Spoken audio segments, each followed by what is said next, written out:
ఈరోజు దేవుని వాగ్దానము సామెతల గ్రంథము 17వ అధ్యాయము 5వ వచనము. బీదలను వెక్కిరించువాడు వారి సృష్టికర్తను నిందించువాడు, ఆపదను చూచి సంతోషించువాడు నిర్దోషిగా ఎంచబడడు. ప్రార్థన.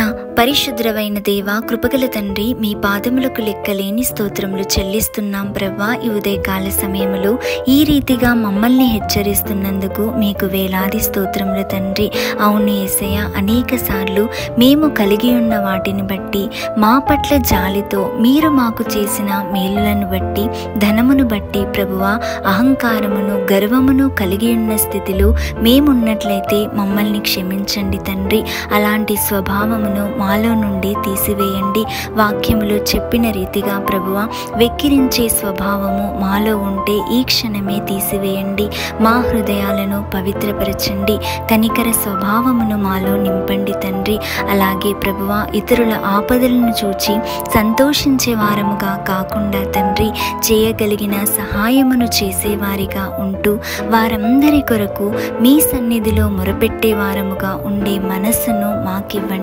మీరు మా ఎడల కలిగి ఉన్న కరుణను మేమును కలిగి ఉండుటకును, మీకు మాదిరికరంగా మేము జీవించుటకును మా అందరికీ సహాయమును చేయమని నజరేయుడైన యేసు నామంలో అడిగి వేడుకొని పొంది ఉన్నాము తండ్రి. ఆమేన్.